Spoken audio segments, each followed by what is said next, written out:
नमस्कार साथियों।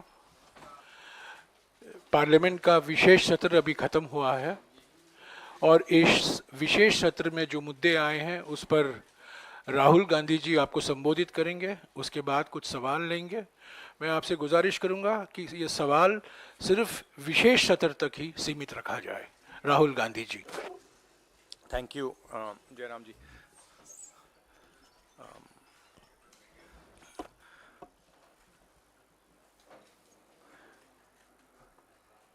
कुछ दिन पहले पार्लियामेंट का स्पेशल सेशन अनाउंस हुआ और काफ़ी फैनफेयर से पुरानी पार्लियामेंट बिल्डिंग से नई पार्लियामेंट बिल्डिंग में ट्रांजिशन हुआ। वो अच्छी बात है और मेन फोकस स्पेशल सेशन का, पहले तो मालूम नहीं था ये स्पेशल सेशन क्यों हो रहा है, स्पेक्यूलेशन काफ़ी हुआ और फिर पता लगा कि इसका मेन फोकस महिला आरक्षण है। उसके बाद महिला आरक्षण तो बड़ी अच्छी चीज़ है, उसके बाद ये दो क्लॉजेज, इसमें दो फुटनोट्स हमें मिले। एक की महिला आरक्षण करने से पहले, महिला आरक्षण देने से पहले हमें सेंसस करना पड़ेगा और दूसरा डिलिमिटेशन करना पड़ेगा और इन दोनों चीजों को करने के लिए बहुत साल लगेंगे। सच्चाई यह है कि महिला आरक्षण को आज किया जा सकता है। 33% आज जो सीट्स हैं लोकसभा में, विधानसभा में, वो महिलाओं को दी जा सकती हैं। कोई कॉम्प्लिकेटेड मामला नहीं है, मगर सरकार वो नहीं करना चाहती है। सरकार ने ये देश के सामने रख दिया है, मगर रियलिटी ये है कि ये इंप्लीमेंट आज से 10 साल बाद होगा। ये भी नहीं मालूम कि होगा या नहीं होगा। तो एक प्रकार से ये डिस्ट्रैक्शन टैक्टिक है, डाइवर्जन टैक्टिक है। डाइवर्जन किस चीज से हो रहा है? डाइवर्जन ओबीसी सेंसस से हो रहा है। मैंने पार्लियामेंट में सिर्फ एक इंस्टीट्यूशन के बारे में बात की, वो जो हिंदुस्तान की सरकार का सेंटर है, कोर है, जो हिंदुस्तान की सरकार को चलाता है, कैबिनेट सेक्रेटरी एंड सेक्रेटरीज। और उसमें मैंने एक छोटा सा सवाल पूछा। प्रधानमंत्री कहते हैं कि वो ओबीसी के लिए बहुत काम कर रहे हैं। अगर प्रधानमंत्री इतना काम कर रहे हैं तो 90 लोगों में से सिर्फ 3 लोग ओबीसी कम्युनिटी से क्यों हैं? पहला सवाल। दूसरा सवाल, मैंने यही एनालिसिस बजट को देख के की कि भैया पूरा हिंदुस्तान का बजट क्या है और ये जो ओबीसी ऑफिसर्स हैं ये इस बजट में से कितना कंट्रोल कर रहे हैं और क्या कंट्रोल कर रहे हैं। आदिवासी क्या कंट्रोल कर रहे हैं, दलित क्या कंट्रोल कर रहे हैं। ओबीसी हिंदुस्तान के 5% बजट को कंट्रोल कर रहा है, ओबीसी ऑफिसर्स। तो मुझे बात समझ नहीं आ रही है। प्रधानमंत्री हर रोज ओबीसी की बात करते हैं, ओबीसी प्राइड की बात करते हैं, मगर ओबीसी के लिए किया क्या? अब जब मैंने ये बात बोली, उनका रिस्पॉन्स बड़ा इंटरेस्टिंग है। वो कहते हैं कि लोकसभा में हमारा रिप्रेजेंटेशन है। लोकसभा में रिप्रेजेंटेशन का क्या लेना देना है? मैं कह रहा हूं कि बजट डिसीजन जो लेते हैं, जो बजट को ऑफिसर्स हैं, जो बजट को कंट्रोल करते हैं, 5% ओबीसी निर्णय ले रहे हैं। और मैंने सिर्फ यह सवाल पूछा, क्या हिंदुस्तान में ओबीसी की आबादी 5% है? यह मैं जानना चाहता हूं। अगर 5% है तो फिर वो ठीक है, उसको मैं एक्सेप्ट करने के लिए तैयार हूं। मगर अगर वो 5% से ज्यादा है तो मुझे यह पता लगाना है, और एक बार मैं मन बना लेता हूं, मैं छोड़ता नहीं हूं, मुझे यह पता लगाना है ये ओबीसी हिंदुस्तान में कितने हैं और जितने हैं उतनी भागीदारी इनको मिलनी चाहिए। अब आप किसी लोकसभा में किसी भी एमपी से पूछ लीजिए, लोकसभा को टेंपल ऑफ डेमोक्रेसी कहा जाता है। आप किसी भी बीजेपी के एमपी से पूछ लीजिए कि वो कोई डिसीजन लेता है, कोई कानून बनाता है, कोई कानून बनाने में भाग लेता है, किसी से भी पूछ लीजिए, बिल्कुल नहीं। ना कांग्रेस का एमपी इस लोकसभा में, ना बीजेपी का एमपी, ना कोई और इंडिया का एमपी कोई डिसीजन लेता है। मतलब एमपीज को जैसे मंदिर में मूर्ति होती है वैसे मूर्तियां बना रखी हैं, और ओबीसी की वहां पे मूर्तियां भर रखी हैं, मगर पावर बिल्कुल नहीं है, देश को चलाने में कोई भागीदारी नहीं है। यह सवाल मैंने उठाया है कि क्या, और हर ओबीसी युवा को यह समझना है कि क्या आपको इस देश को चलाने में भागीदारी मिलनी चाहिए, हां या ना। अगर मिलनी चाहिए तो क्या आपकी आबादी 5% है, हां या ना, यह सवाल है। और डिस्ट्रैक्शन इस बात से हो रहा है, बीजेपी को ये जो 2 पॉइंट्स हैं, महिला आरक्षण वाले, डिलिमिटेशन और सेंसस, इनको हटा देना चाहिए और एकदम महिलाओं को जो इज्जत मिलनी चाहिए, जो रिस्पेक्ट मिलनी चाहिए, जो भागीदारी होनी चाहिए, उनको एकदम वो कर दें। और कास्ट सेंसस का जो हमने डेटा निकाला था उसको पब्लिक कर दें, तो सारे हिंदुस्तान के ओबीसी युवाओं को पता लग जाए वो हैं कितने, और नया सेंसस कास्ट बेसिस पे करें। Thank you. और प्रधानमंत्री को अपने अगले भाषण में यह कहना है, यह समझाना है देश को कि हिंदुस्तान के सबसे जरूरी 90 अफसर जो हैं उनमें से सिर्फ 3 ओबीसी क्यों हैं। यह मेन सवाल है, और मैंने दलितों और आदिवासियों की बात ही नहीं की अभी। अंग्रेजी में कह देता हूं। The BJP came up with the idea of a special session. We appreciated that idea. With a lot of fanfare and pomp, we moved from the old building to the new building. The Prime Minister, in a very dramatic gesture, carried the Constitution of India from the old building to the new building. And he said that he is passing a very important law.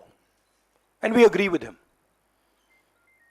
Women's reservation is a central step in the empowerment of the women of India, and it is a critical step. But when we read the fine print, we found something very interesting. 2 little subtexts were there. Number 1, this will be done after delimitation. Number 2, this will be done after census. What it means is this bill will be implemented a decade from now. It is not going to be implemented today, and every woman in India should understand this. It is not going to be implemented today, it's going to be implemented, if it is implemented, 10 years from now. So this is a diversionary tactic. It's a way of making everyone's attention move away. The question is, what are they moving away from? And the answer is the caste census. And I'd like to explain why. In my research for my speech, I looked at how many officers in the government of India, the senior most officers are secretaries, how many secretaries in the government of India come from the OBC community, how many come from the Dalit community, how many come from the tribal community. And I was shocked to find that 5% of the secretaries of the government of India, 3 officers in the government of India secretary level are OBC first. And then I asked another question, what budget do they control? And they control 5% of the budget. OBCs, Dalits, tribals, all put together control 6% of the budget. Tribals control 0.1 something of the budget. So this is a shocking finding. And I said this in Parliament. My point being that are the OBCs 5% of India? Is that the amount of participation we want of the OBC community? So the central question is, how many OBCs are there in India? How many different communities are there in India? If we want to distribute power to the people of India, we have to know this number. Otherwise, we are working without data. And so I placed this on the floor of the House and I said, look, please tell us how many OBCs. We have the data, I know, because the government of India has already done the census and all this data is available. Why is the Prime Minister not releasing this data? And second, what is this delay in this census? The caste census should be done now, and the last caste census data should be released at once. Now, what was the BJP's answer? Very interesting answer. That it doesn't matter how many OBCs are in the government of India. What matters is that we have MPs and MLAs who are OBC. No, that's not the point. Because you can ask any MP or any MLA how much they participate in lawmaking, how much they participate in how the money in India is spent, they will tell you there's no participation. So it is almost as if they keep placing these OBC MPs into the Vidhan Sabha from one side and taking away the real power of the OBCs from the other side. And as the Prime Minister keeps saying, he's an OBC leader, I want him to explain why only 3 OBCs are there in the government of India. And why the OBC community, which is the backbone of this country, is responsible for only 5% of the budget. They have not been able to answer this question. In fact, when I said it, I saw in their face the panic. Because this is the truth, this is what they're trying to distract India from. The fact that the large mass of Indian people do not have any power.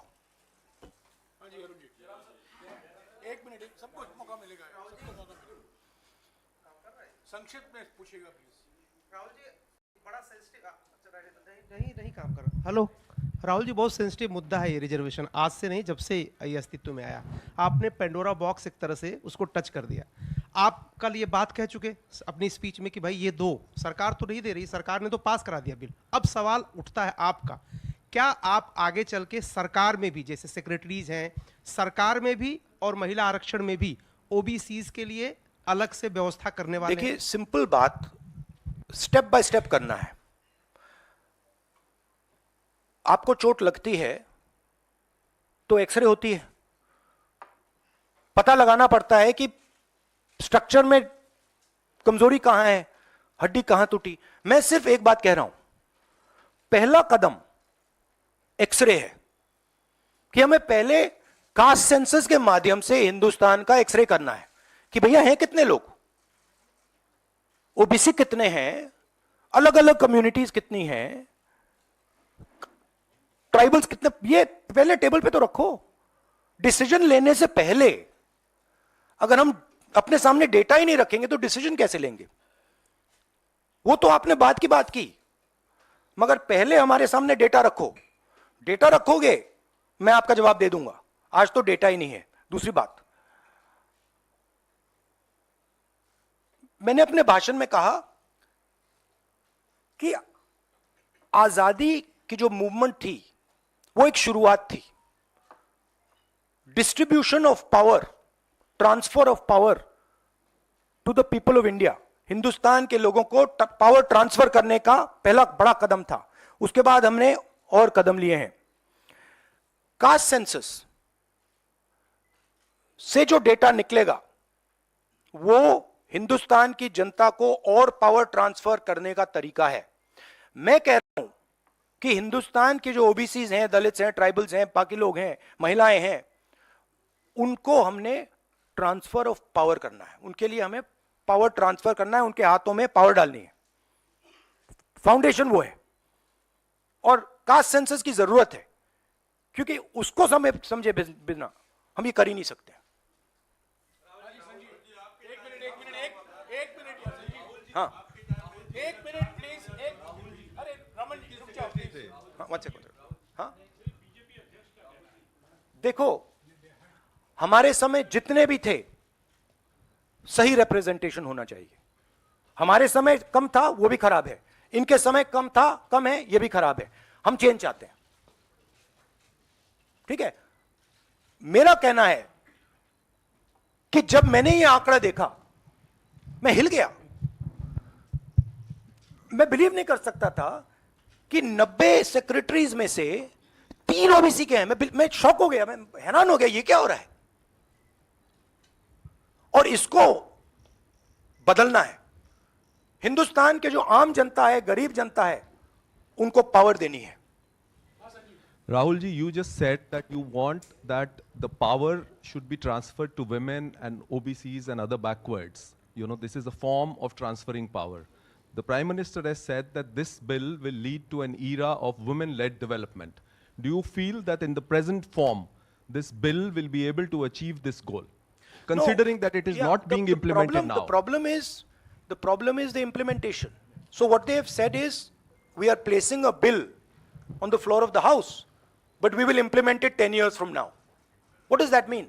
That's like the Prime Minister saying, you know, we are going to place a bill on OBC caste census in the floor of the House, and we're going to do it in 30 years. What does it mean? Means nothing.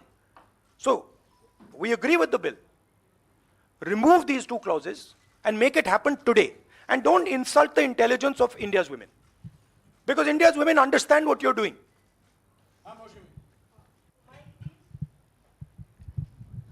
Rahul, क्योंकि special session की बात हो रही है, बहुत shocking एक video जो viral हो रहा है, उसमें रमेश बिदूरी साहब फ्लोर ऑफ द हाउस में एक स्पीच दे रहे हैं, जिसमें वो दानिश अली साहब को ऑन रिकॉर्ड, मतलब माइक पे आतंकवादी कहते हैं, मुल्ला कहते हैं और कई शब्दों का इस्तेमाल करते हैं जिनका हम प्रयोग नहीं कर सकते।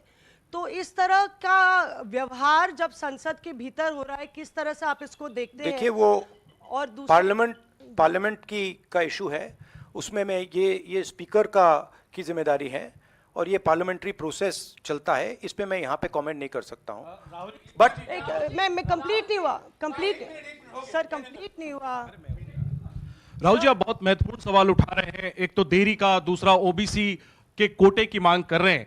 सवाल यह है कि 2010 में जब यूपीए के समय में बिल आया था, तब अगर यही कोटा जो आज कांग्रेस मांग कर रही है अगर दे दिया होता तो ये कानून शायद 10 साल पहले बन जाता। तो ये जो आपसे सवाल पूछा जा रहा है कि आज आप कोटे की बात कर रहे हैं ओबीसी की, क्योंकि आप विपक्ष में हैं। जब सत्ता पक्ष में आप बिल लेकर आए थे, उस समय ओबीसी कोटा क्यों नहीं था, और क्या इसका आपको रिग्रेट है, अफसोस है कि उस समय ओबीसी कोटा नहीं दिया कांग्रेस ने? 100% रिग्रेट है, 100% रिग्रेट है। वो उस टाइम कर देना था और इसको हम करके ही छोड़ेंगे। Rahul ji, Mr. Gandhi, what has changed since 2010 to now that you have shifted your stance on OBC support?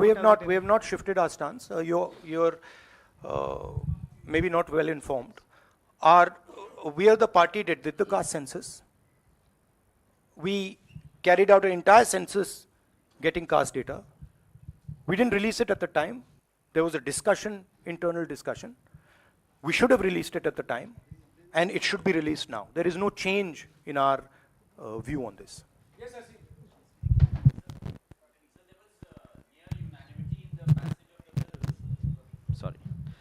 So there was near unanimity in the passage of the bills. Do you think that a wider consultation process should have been followed before bringing the bill in the special session? We are okay with the bill. We have supported the bill. Right? Please understand the technicality. We are in full support of the bill. We don't agree with the 2 little footnotes that have been put in the bill that basically mean that the bill is going to be implemented 10 years from today. We support the bill. Everybody, there's nobody in the house who didn't support the bill.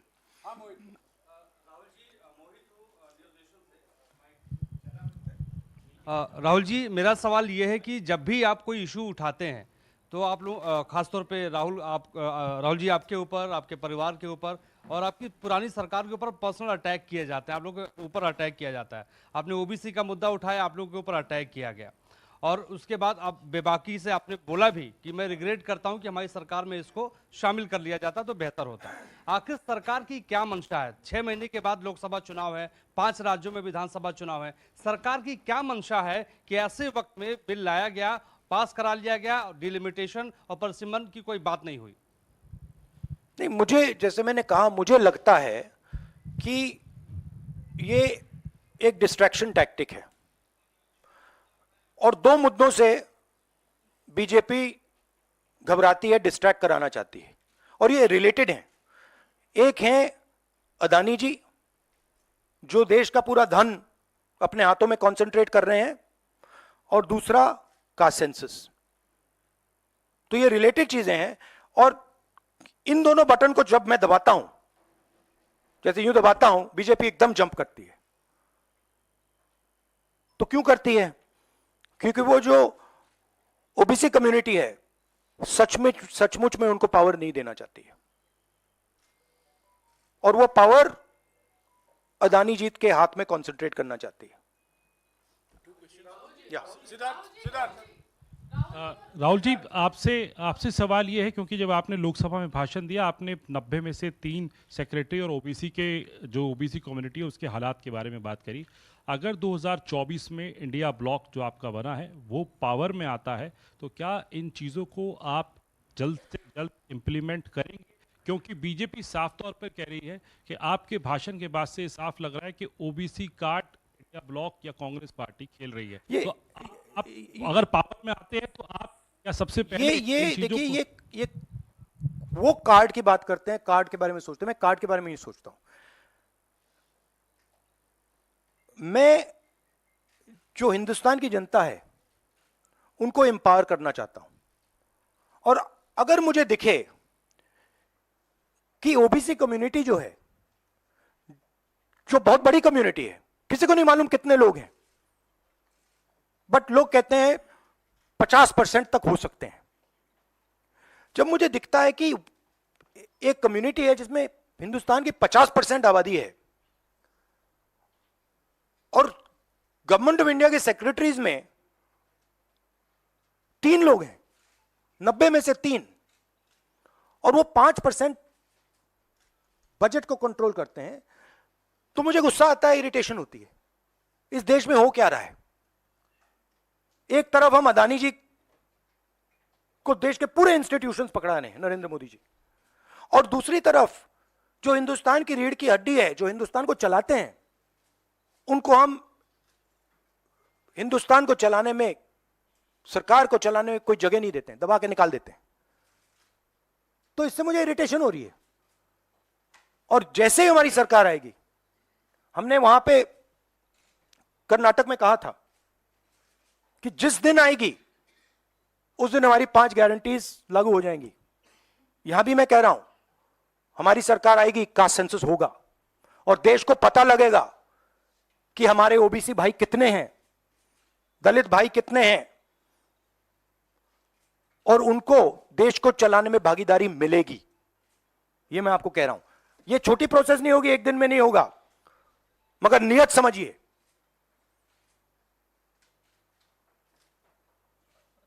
आप, नरेंद्र मोदी जी कहते हैं, अमित शाह जी ने कहा कि हमने OBC को विधानसभा में, लोकसभा में डाला है। आप मुझे बता दीजिए कानून बनाने में, बजट में उनकी क्या भागीदारी है। पहले 50-60 साल पहले डिबेट्स होती थी, एमपीज का रोल होता था, एमपी कानून बनाते थे। हमारी पार्टी में भी एमपीज को हम रोल देते हैं, उनसे बातचीत करते हैं, नारेगा में इन्वॉल्व करते हैं। आप किसी भी बीजेपी के एमपी से पूछ लीजिए, विधानसभा में किसी भी स्टेट में पूछ लीजिए, सरकार चलाने में उनकी क्या भागीदारी है। जवाब देंगे, हमारा कोई रोल नहीं है।